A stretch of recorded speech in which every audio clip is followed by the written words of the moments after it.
Hello বন্ধুরা, কেমন আছো সবাই? আশা করি সকলে ভালোই আছো, আমিও ভালো আছি। ভিডিওগুলি ভালো লাগলে অবশ্যই লাইক কমেন্ট শেয়ার করবে, আর যারা নতুন আমার পেজে অবশ্যই পেজটিকে সাবস্ক্রাইব করে দেবে। দেখো আমাদের বাড়িতে কি নিয়ে এসেছে আজকে, শামুক। কে কে খাও বলো শামুক? আমার খুব একটা প্রিয় নয়, যেহেতু আমি উত্তরবঙ্গে থাকি সেখানে খুব একটা পাওয়া যেত না, বাট আমার হাজব্যান্ডের কিন্তু খুব প্রিয়। দেখো আমার বড় ননদ ছাড়াচ্ছে, আমি যদিও পারি না এটা কি করে ছাড়াই, যেহেতু আমাদের ওখানে পাওয়া যেত না। এগুলো আগে কলপাড়ে গিয়ে ওগুলো ফাটিয়ে নিয়ে এসছে থেতো করে, তারপর এগুলো দেখো একটা একটা করে ওই কাট্টা টাইপের বা ওই কী বলে মুখগুলো থাকে না, ওগুলো ছাড়াচ্ছে। এটা আমি খুব একটা ভালো রান্না করতেও পারি না। আজকের রান্নাটা কিন্তু আমি করব না, আজকের রান্নাটা করবে দিদিভাই। যেহেতু আমি শামুক অতটা ভালো রান্না করতে পারি না, তো সেটা ট্রাই করলাম না।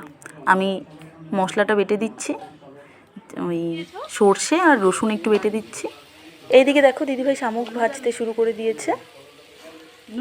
এরকম লাল লাল ভাজা ভাজা হয়ে গেলে, কাঁচা থাকলে কিন্তু ভালো লাগবে না খেতে, এরকম লাল লাল করে ভাজতে হবে, ভেজে করে নামিয়ে রেখে দিতে হবে। তারপর ওই কড়াইয়ে তেল দিয়ে দিয়েছি, পেঁয়াজ লঙ্কা একটু হালকা হালকা ভেজে নেবে। পেঁয়াজটা হালকা হালকা ভাজা হয়ে গেলেই তখন দিয়ে দেবে হচ্ছে তোমার টমেটো। একটু টমেটোটা দিয়ে একটু নাড়তে হবে, বেশ কিছুক্ষণ ভালো করে নাড়তে হবে। একদম টমেটোটা বেশি, কারণ হচ্ছে টমেটোটা হালকা কাঁচা কাঁচা থাকে। তারপর দিয়ে দিতে হবে মশলা, যেমন এই যে দেখো হলুদ গুঁড়ো দিয়ে দিল, তারপর দিয়ে দেবে হচ্ছে আমার লঙ্কা গুঁড়ো, তারপর ভালো করে নাড়তে হবে। নেড়ে করে মশলাটাকে ভালো করে ভাজা ভাজা করতে হবে।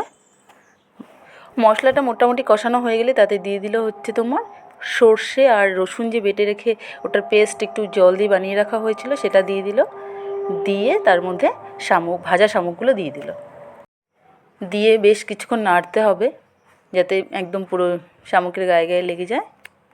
তারপর দিয়ে দিতে হবে ধনেপাতা, কারণ ধনেপাতার ফ্লেভারটা জানোই সবসময় একদম অসম হয়। ধনেপাতা দিয়ে কিছুটা নাড়তে হবে আরও, নেড়ে করে তারপর একটু জল দিয়ে দিতে হবে, কারণ এটা একটু জাল হবে যেহেতু।